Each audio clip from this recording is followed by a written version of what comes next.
Right, well, I've been clearing out the garage and I've found I've got 5 of these pieces of MDF. It's like 16 and a half by like just under a foot. I got 5 of these, like so, and I thought, I play a lot of D&D. I host a lot of D&D. Why don't I make some D&D terrain boards and see how creative and engaging we can make it for my players. So in terms of ideas, I think we're gonna go a grassland. Let's go for a desert one. Cave interior. Shall we go cobblestone on this one? And then just to make it even more interesting, what I'd really like is for all of them to have a grid texture. I'd prefer hexagons, but I don't have a hexagon cutting tool. So it's gonna be a square 1-inch grid. I just realized I wrote desert twice, and what I actually meant to write on one of them, wood, planks. Sometimes when you've got crippling ADHD and you dive into a project, you can really confuse yourself. Right, I've picked 3, which is cobblestone, wood planks, and cave interior. I think these are the 3 that I'm gonna be able to do the grid with the easiest. And I've 3D printed this tool. I will put the link in the description, but my idea is I'm gonna be able to press this into the texture that we put on there and create a subtle grid system that you'll be able to easily visually identify. I've also been to Hobbycraft and I've purchased a few bags of DAS modelling clay, air drying clay. And I also got this handy little rolling pin that's got these little spacers on them so I can get an even thickness of the modelling clay as we apply it to the surface. So the plan is roughly going to be roll out the modelling clay onto the surface with an even thickness, put down some PVA glue because I don't think the clay is going to hold itself. So we'll put down a nice little thin layer of PVA glue at the same time. We'll lay over an even thickness of the modelling clay. We'll go over that in a texture roller, and then we'll go over that with our grid impression-y thingy. And what we'll probably do is we'll start from the middle and then work the grid out. Wood planks I'll do last because I don't actually have the texture roller for wood planks to hand at the moment. I'm gonna 3D print one. So let's crack on with cobblestone and cave interior. Look at that handy little cut line. Thank you very much. Quite malleable. It's stuck to the rolling pin immediately. I'm sure people who are better at this than me will tell me why, probably because it needs wetting. I'm gonna use some paint water. That just made it stick even more. A little bit better actually. This is going about as well as I imagined it would. How am I getting this so wrong? It's clay, you know, how hard can it be? Oh dude, don't even need the rolling pin, look at this. Get in there. I just get like a general sort of smushiness into it.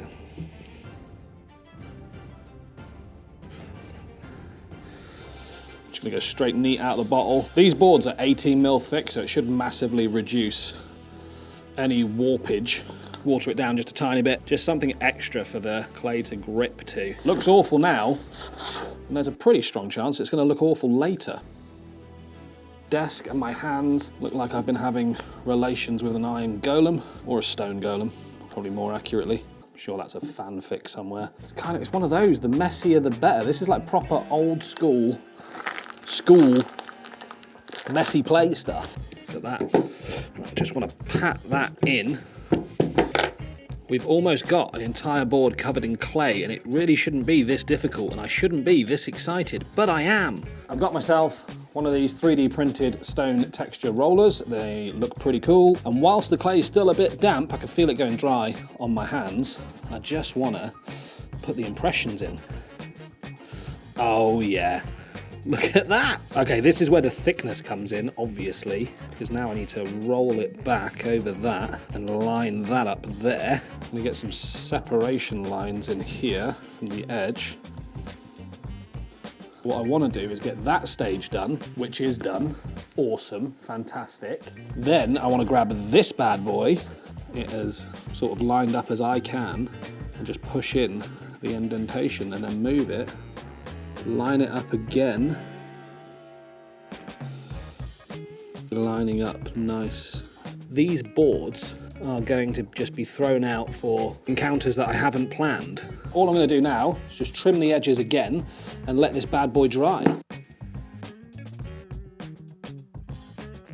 We've got cave interior, wrong actually. I've actually done the cave interior one on the one that was labelled cobblestone. So what I'm going to do now is I'm going to crack on with the cobblestone, and I'm also going to do the grassland and the desert. They are probably going to be less about combat encounters and more about narrative encounters, so I don't think a grid system actually works on those, and the reason that we haven't done the wood effect one yet is because the texture roller is just printing. It's got 4 hours, 50 minutes left to go. So the cobblestone one, we're going to put a whole entire layer of modelling clay on there, and we'll use this Green Stuff World flagstone roller to get the cobblestone effect sorted. And then on the grass and the desert, I'm just going to put like a thin strip of modelling clay. I might even on the desert one, I might just break it up into multiple areas, and we'll do this pavement, this set pavement, to mimic like a road that's been overgrown by time, which will kind of give the boards a little bit of versatility,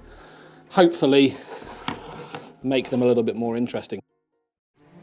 I kind of found that the best way to get the clay on the board at this stage was to just bash it in with your hands rather than using the roller, and then use the roller afterwards to smooth it out.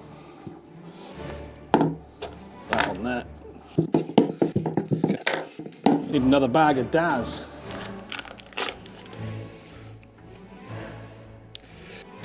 These are the days of our lives.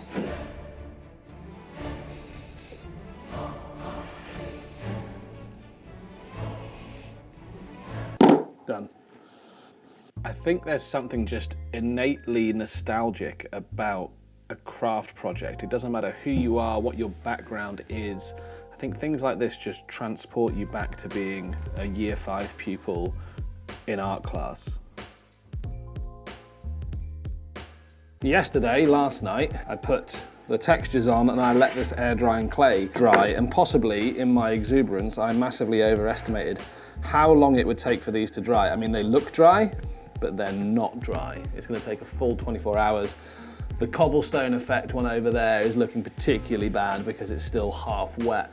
Although it seems obviously, I mean, this would be obvious to any sane, rational thinking person, but the thinner the material, the quicker it dries. So this really thin road that we've got on the grassland board here and the one on the desert board seems to have dried. That being said, first thing we need to do today is take our wood board, cover it in clay, and use this brand new 3D printed wood texture roller that I've got. I can't remember where I got it from off the top of my head, but it was free, and I will put the link in the description down below. Some horrible niggly bits stuck in here, but that's okay because we're just gonna, cool, let's do it.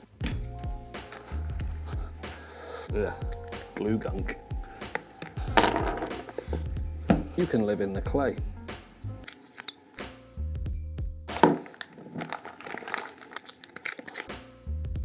So the rest of this project at this stage just consisted of a lot of putting clay onto boards and getting them ready for texturing.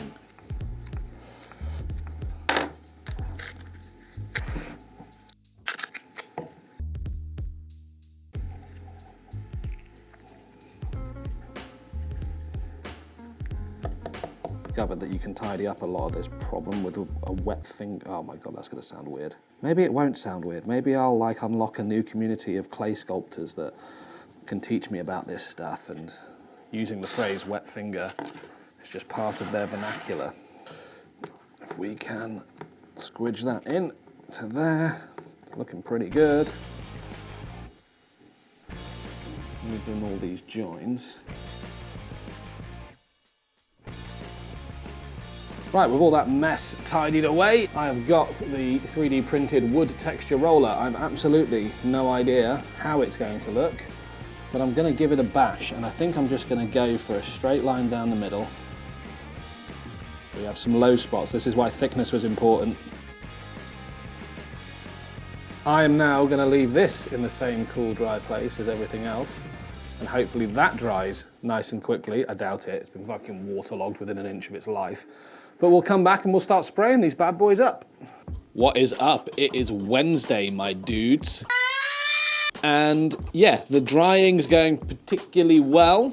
This one's dried. This was the first one that we did. I was a little bit anxious that it would be like the worst one. Let me show you the worst one. So the cobblestone texture, I don't know what happened here, but there's loads of scuffs and nicks and stuff. That looks like a trainer. It looks like someone's trod on it down here. Look at that. Look, that looks like a shoe mark. Where it's thicker, it's like the texture is sort of smushed.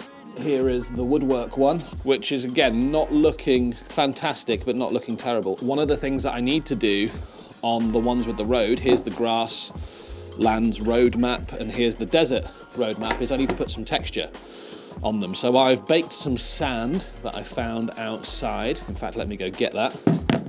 Yeah, so I baked this sand. I wanted a broken road, so I scraped off a middle section of the road, and we'll just blend the ground texture into it. Now what we're going to do to do the ground texture, we're going to roll up our sleeves and we're going to grab some PVA glue, and we're just going to apply a liberal watered PVA glue to the board. It doesn't matter that I've got a cutting mat, I still managed to piss PVA glue all over my desk. And I think it's important, because it's a broken road, that the ground texture can go over a few bits of the road. I think that will add to the character of it. I love this kind of work where you don't have to be neat. In fact, it's kind of beneficial that you're a bit messy. Chuck it on.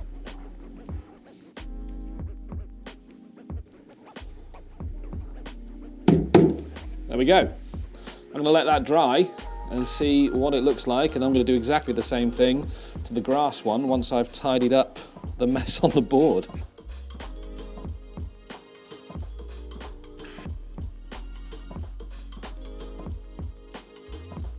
Well, looks like I've got to quickly run to Wix and get some glue. Let's do this. £9.70, fucking hell. Oh, it's cold.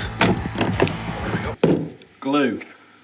Right, after the glue adventure, I'm back with some more Gorilla wood glue. Should probably give it a good shake. It's an absolute blessing living 2 minutes from a Wix. I was going to say a Vicks then. It's the vapor rub stuff. And I like the idea that this path isn't like overgrown in the middle. That's what's going to be the differentiator between the brown, deserty, whatever, and this one. I tend to think like forest-based agrarian civilizations probably have better infrastructure management. That might be a brand new sentence. I'm going to make sure that it is a little bit overgrown on the sides just to blend it in. I'll make sure we've got those bits like in the crevices. Cool, right, spin around. Make sure we get all the excess glue off of all the edges. Make sure we throw some sand on the bits that didn't get any sand love. And honestly, it doesn't matter about this one being patchy as much, like the desert one, kind of quite important because it's all sand. It's going to be painted a sandy colour. It's weird that I've got to paint sand a sandy colour, but I couldn't find any like sandy sand. But this one's going to have a grass layer over the top, so less important. Although I have just noticed I've missed that entire strip there. Right, that one's ready to go for a dry. Let's chuck it in the sun. Well, that's not gone well.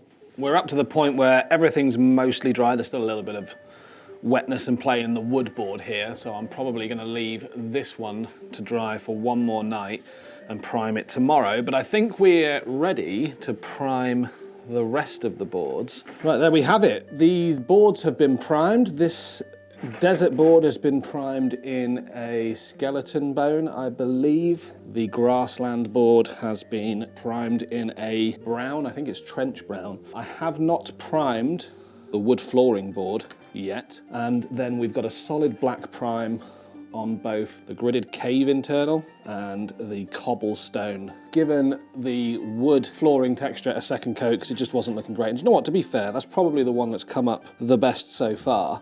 I also gave, whilst I was there, a second coat of brown onto the grass texture because some of the red from the sand was still showing through. The desert one, I just wanted to vary up the colour gradient a bit. It just looked really flat and really boring, and I'm probably going to have to wash and then dry brush the entire board. I've got an old makeup brush which has been thoroughly washed. I have a Dawnstone grey paint, and what I'm going to do is I am going to just grab some paper, get my Dawnstone paint. I'm just going to dry brush the entire board.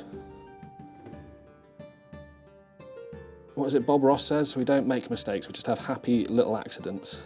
Unless, of course, you make massive mistakes, and then I think we call that a fuck up.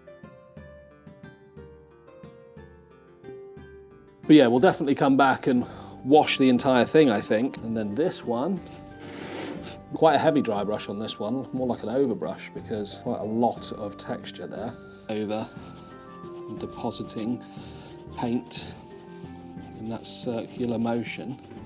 I think it's okay to have some brighter spots and some lighter spots. I went back and I added an extra light brown and a tan flesh colour to the cobblestone board just to vary up the tone. This is the weakest board so far. But anyways, that's what it's going to look like. I'm going to wash it and just, it'll be what it'll be. Those boards are drying. We're now at the stage where we can do washes, and I want to wash the wooden floorboard. I'm just going to use, because I have it to hand, the wash that we made for the Dark Angels video. If you haven't watched it, I highly recommend it. I'm attempting to paint an entire company of Dark Angels. If you're into 40k, it's pretty fun. But I'm just going to throw this wash all over the entire thing. It's 1 part Nuln Oil, 1 part Agrax Earthshade, and a bottle of Lahmian Medium just to thin it down. You may discover that you can wash boards faster with a larger brush. It took me 1.5 boards to figure this out. Holy crap, that was like one of the most painfully long experiences of my life, but that board has a wash on it now. So we can move on to the other one. You'll notice some variation in tone on the desert board, and that's because I hit it with a brighter yellow in certain spots just to give it a variation of tone. As you're getting to the end of a project, it's pretty exciting to start to see what it's going to look like and how your players are going to interact with it. Right, that's the first 3 boards washed. I'm going to wash the cobblestone and the cave interior off camera, but we'll come back and we'll see what all 5 of them look like. Yeah, 5. All 5 of them. I've forgotten what I'm doing. All 5 of them look like when they are dried. I'm particularly excited to see what the desert board looks like. Right, so whilst the other boards are drying from their wash stage, we are going to paint the road on the grassland board and then apply the grass, which should be our second to last stage, and then I'm just going to give everything a matte varnish and we'll see what they all look like. Right, I'm going to grab my Dawnstone once again, and I'm going to use this large dry brush, which is smaller than our makeup brush, but I wanted a bit more control.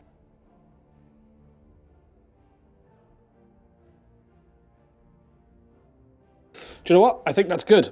So I'm going to let this dry and then we'll come back and we'll glue the static grass on and give it a varnish. Right, that's dried relatively okay, and you'll notice that I've got a sieve here, which I'll explain what that's going to be used for in just a moment. I'm going to grab my PVA glue, my Gorilla Glue, and I'm going to start applying the glue to all of the areas that I would like to be grass.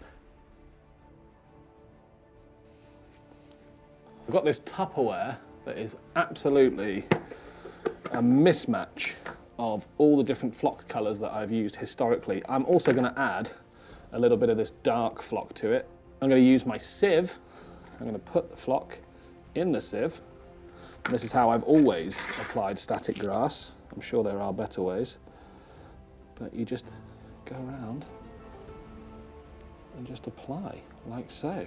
Getting towards the end of the project, you always feel like it's not as good as what you envisioned in your mind, and it's very important to remember that it's not going to be the best thing that you've ever made. It's just going to be better than everything you've ever made before. Right, I'm going to let that dry. It looks really patchy at the moment, but the glue's going to dry transparent, so hopefully it will look a little bit better. And we'll come back and we'll see what it looks like after it's had a matte varnish, and we'll check out all the boards. Right, the final board has been matte varnished and I've let the glue dry and all that stuff, and I think that has turned out pretty darn well, actually. I think it's... Here's the cobblestone. I am more impressed with this one than I thought I was going to be because of all of those scuff marks and divots and rolling patterns or whatever. But once you actually see the texture on there and, you know, like the variation in tones, we use that flesh colour, we use the brown and stuff, that's going to look pretty decent on the tabletop. This one is one I thought I'd be more impressed with, and I'm actually less impressed with, which is the wooden plank floor. Now maybe I could have done more, maybe I could have dry brushed it, maybe I could have done something just to make it look a little bit more interesting, but c'est la vie, it is what it is. The desert board actually came out a lot better than I was expecting. Close up, it looks really stark and horrible, but at this kind of distance where you're going to have miniatures on it, it looks fine. It looks fine. And maybe a dry brush would have fixed it. I can always go back and do that, but I'm okay with it as it is. And the final board, the cave interior with the gridded squares, I think has turned out the best. It has a very subtle grey tone on the top. You can see that you're inside a cave. I think that's going to be the one that blends in with scenery the most. And overall, I'm happy. Week's worth of work. I've got 5 terrain boards out of it. Hope you guys have enjoyed this video as well. I'm going to do some sexy shots and yeah, like, comment, subscribe. I'll see you in the next one.